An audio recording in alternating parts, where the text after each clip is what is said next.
In November 2015, Gordon Ramsay headed to New England to experience a little taste of Austria.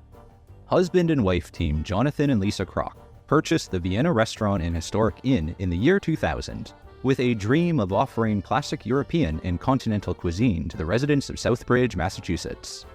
But the locals are staying away, as rumors swirl that the inn is home to swingers, or even operating as a brothel. Lisa is clear that it's ridiculous. That being said, we're very friendly people. Very friendly. Lisa is accused of being difficult to work with and unkind to her staff. Her poor treatment of them seems to start before they even work their first shift, as they have to buy their own $300 uniforms. Oh, you buy your own uniforms? Yes, they do. Stop it. Well, they have them for many years, and it reminds them to not gain weight. The restaurant also has some unusual decor, including a violin Lisa spotted at an estate sale and styled as a table centerpiece. Gordon's not a big fan. I don't want to sit across a table with my wife and look at a dead man's violin. While the business appears prosperous, it's actually losing money. And as the couple also live at the inn, losing their business would mean losing their home. Gordon arrives on a damp fall day and makes his way past a stuffed cat and a cabbage on his way to the reception desk. Interesting. He introduces himself to owner Lisa, who doesn't seem thrilled to see him. You don't look very happy. I do. It's my resting face. Wow. Having admired the server's unusual uniforms, Gordon's ready to find out a little bit more about the business. Chef Jonathan is half Austrian and runs the kitchen, while Lisa is American and takes responsibility for the hotel and dining room. Lisa defends her decor, including the violin, by telling Chef Ramsay that something needs to fill the white space, as he looks across the table at his wife and asks him what he would like to see. My wife. You're gonna put her on the table? That's kind of scandalous. I'm so fucking confused. Having dealt with Lisa's flirtatious tone by mentioning his wife 4 times in under a minute, Gordon hastily moves on to inspect the cluttered dining room. After finding out that the paintings on the walls depict Prussian murder victims, he decides to see if the rooms upstairs are more warm and welcoming. As he takes in the hoard of antique furniture, room service arrives with a plate of shredded boar and celery, which he is keen to share. The boar was watery and the celery had left the bread soggy, not good. Ramsay checks out another bedroom, which Lisa has designed herself. There's a padlocked closet, which she unlocks to reveal it's full of her clothes. Another door leads directly to Lisa's bedroom, which seems to make Chef Ramsay a little nervous. He spots an antique purse that is full of toiletries, another of Lisa's clever ideas to make the inn seem more historic, and another drawer contains rose petals to throw on the bed. Gordon feels the entire building looks dated, and finds a mess of clutter in every drawer and cupboard he opens. Taking his seat in the dining room, he finds even more junk in the dresser behind him, but Lisa says there's much less there than used to be. It's time to order, and Gordon's waitress gives him some lessons in pronouncing the traditional Austrian names. In the kitchen, Jonathan prepares the first dish, seared diver scallops, which are rancid and cut up, so they look like a dog has chewed on them. Gordon sends feedback to the chef that they were terrible. Jonathan doesn't seem worried and concentrates on cooking the next dish, sauerkraut balls with a garnish of edible flowers. They are terrible, and Gordon quickly pushes them away. Next, he samples the mushroom crepes, which are a mess. The only thing Gordon seems to enjoy eating is the flowers. Gordon spots Lisa listening in as his server Melissa confirms that the menu hasn't changed in 13 years. Sending the owner away, he asks Melissa to tell him the worst thing Lisa has ever done to her. Smack me on the back of the head and in front of the customers. Seriously? Gordon asks to speak to the owners and staff in the dining room. Instead of being a historic inn, Gordon thinks the business is prehistoric.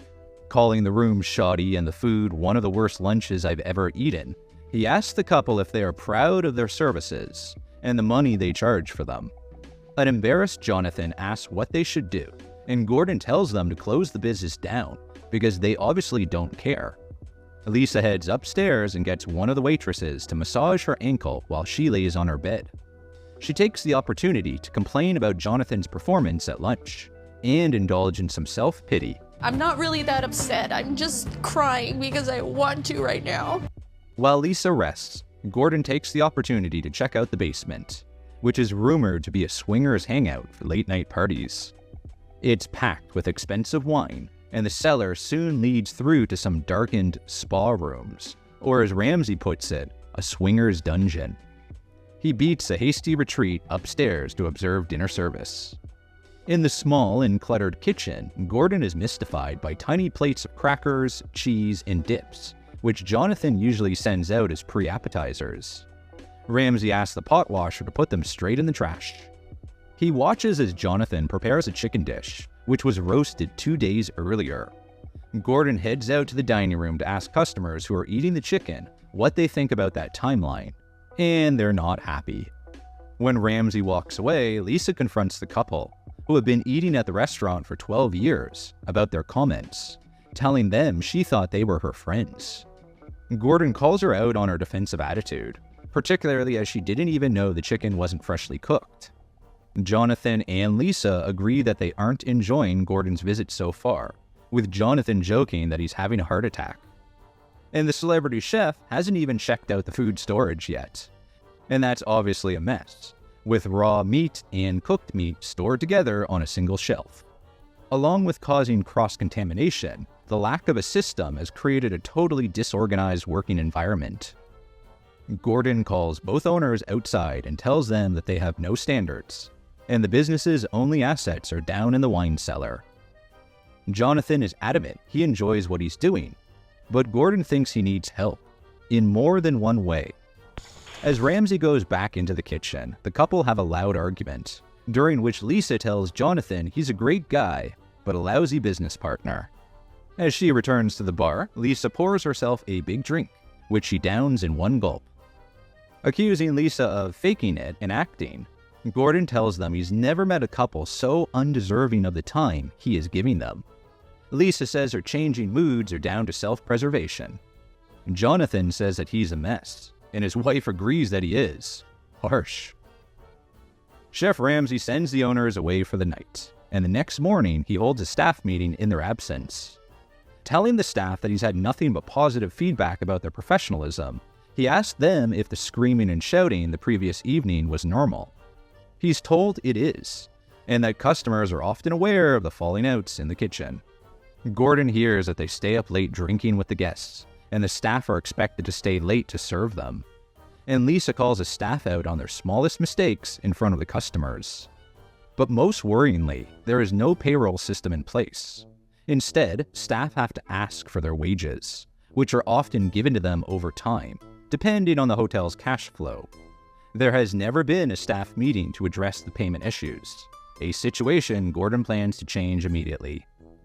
When they join the meeting, Gordon asks Lisa about the abusive tone she takes when she sends text messages to the housekeeper. And he tells them that the talented individuals they employ need to be paid on time. Jonathan admits he doesn't have a payroll system, but Lisa defends him, saying that almost all of them have benefited from loans from the business. Unfortunately, that's not as generous as it sounds. The loans were for the staff to buy their uniforms. The business should be providing the uniform. Well, maybe we need to do that. Yes, you I never thought about it that way. Jonathan explains that he was just trying to create a relaxing place for customers. The shouting that goes on behind the scenes doesn't seem like a very serene environment. Gordon tells them their staff has shown them love, loyalty, and respect, which they don't deserve. Ramsay decides to take the couple out for a trip to meet some disgruntled locals and ex-customers. They complain about the endless clutter, outdated decor, and inedible food that is clearly cooked without any love. And the uniforms are unpopular too, though Lisa pulls a face when they're described as revealing. As for the restaurant's reputation, the rumors of swingers parties just won't go away.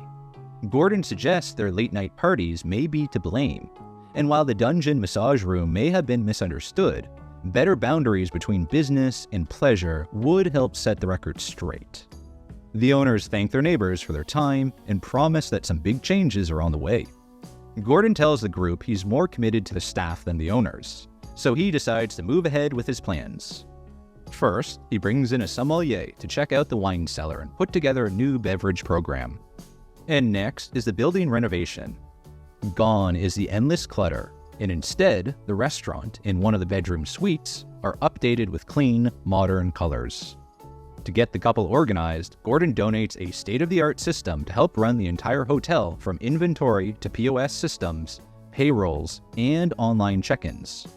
As the team takes in all the new changes, Lisa is clearly unimpressed with the revamp, complaining about fabrics, mismatched furniture, and more. But it's relaunch night, and it's time to unveil the new menu, staff uniforms, wine pairings, and beer flights. Lisa attempts to turn on one of the new lamps and discovers it doesn't have a light bulb. Gordon tells her to stop worrying about tiny details and focus on the bigger picture. She admits she's a fusser, but then goes right back to straightening drapes and plumping pillows. In the kitchen, Jonathan is getting overwhelmed and service is slowing down. A frustrated Gordon reminds him the menu was designed to be easy for 2 people to cook in a small kitchen, and he needs to step up, get organized, and put in a bit of effort. Back in the dining room, customers are happy with the food they receive, and the servers are sure that the changes will attract a new, younger clientele. When it's time to leave, Gordon asks if there were any changes they weren't happy with. Lisa complains that the makeover element of his visit wasn't what she had expected, and was limited to 1 bedroom. Ramsay tells her she is sounding ungrateful, and reminds her that he is showing them what to do, not doing it for them.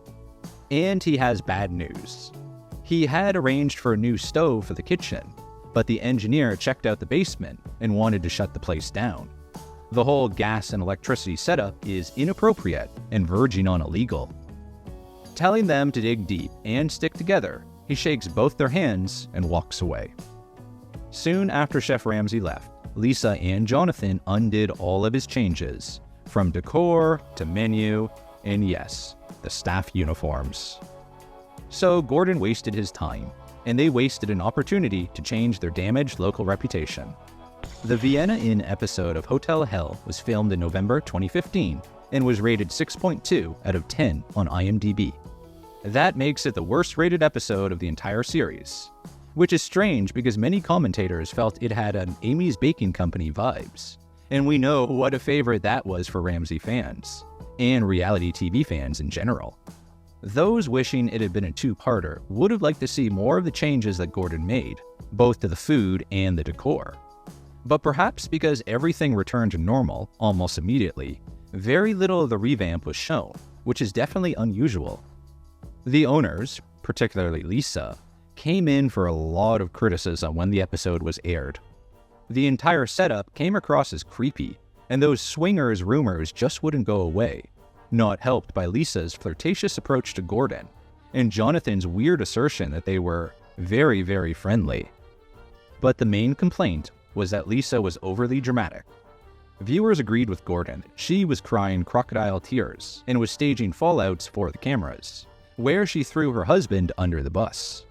The word psycho was often used, and asking one of the staff to massage her sore ankle while she cried and complained was called out as totally unprofessional. The couple also received a huge backlash for asking staff to pay for their own uniforms, and then failing to pay their wages on time. The staff being super professional made that even more shocking. Gordon is well known for taking care of restaurant staff and making sure they are treated fairly.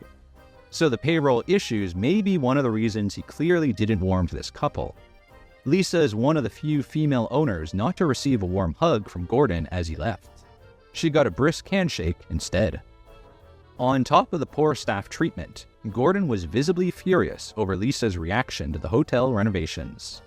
He was quick to label her ungrateful, though Lisa seemed to have genuinely misunderstood the nature of the show and had expected more changes to the decor and furnishings. So, is it possible the owners signed up to do the show on that basis? In March 2015, 8 months before their very own Hotel Hell, Lisa posted on Facebook that Marcus Lemonis was staying at the inn. As the star of the reality TV show The Prophets, Marcus visits struggling small businesses and offers expertise, along with capital investment, to turn their situation around. In an episode that aired in May 2013, 2 months after a stay at the Vienna, Marcus offered local company SJC Drums $400,000 for a stake in their business.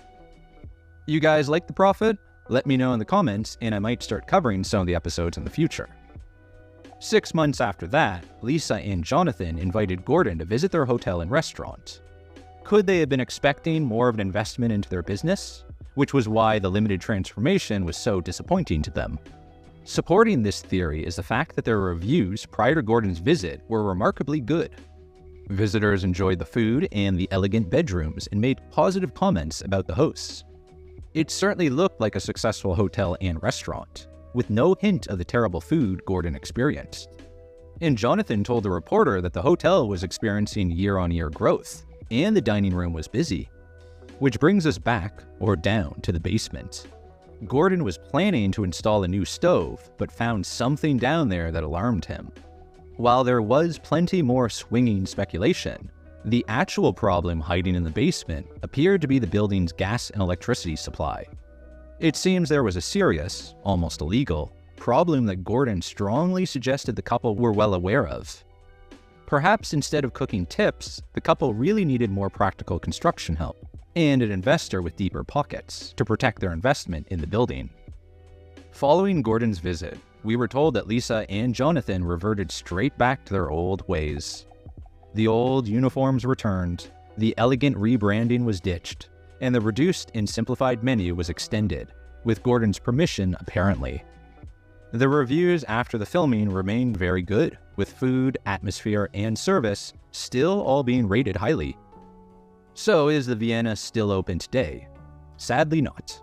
In November 2017, the hotel temporarily closed following a significant 3-alarm fire that started inside a linen closet and caused $75,000 of damage.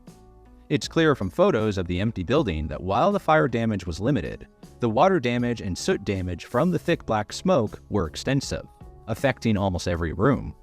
The once grand historic hotel, a cherished landmark that had stood proudly for decades, now stood as a somber shadow of its former self, its ornate fixtures and period details obscured by the aftermath of the blaze. The Vienna never reopened. In February 2018, the owners announced its permanent closure after 18 years. The next day, the fire-damaged property was reported as selling for $30,000 in a foreclosure sale. It was last sold in 2002 for $325,000 and appears to remain empty and in need of renovation. It's sad to see such a lovely old building in a state of disrepair. We hope it gets its well-deserved facelift soon. But what about Lisa and Jonathan? Well, they are still in the hospitality industry, but this time as caterers, and it seems they are doing a great job. Together, they run a company called Rangeley Lakes Region Caterers, which they started soon after the Vienna closed. From weddings to wellness retreats, every event they cater results in a 5-star review. The food certainly looks delicious, and not a fried sauerkraut ball in sight. They share occasional photos with their family, and both appear happy and healthy. But how would they reflect on their hotel hell experience? It's safe to say they went into the project with an air of excitement, though they found the filming exhausting and were immediately concerned about how they would be portrayed. And in an interview with a local newspaper a couple months after the episode aired, Jonathan seemed to have mixed feelings about having taken part. He revealed that he'd never watched the entire episode because the show was staged and showed his business and his family in an overly negative light. It certainly seems that the show gave them plenty of free publicity. But is all publicity good publicity? Not for Lisa, who was seriously affected by some of the more hurtful comments she received. In 2022, Lisa shared a deeply personal insight into her feelings following the Vienna Hotel Hell episode. In a fundraising post for a suicide hotline, her shock and sadness are painful to read. We hope that Lisa has been able to move past the episode and wish the couple luck in the future.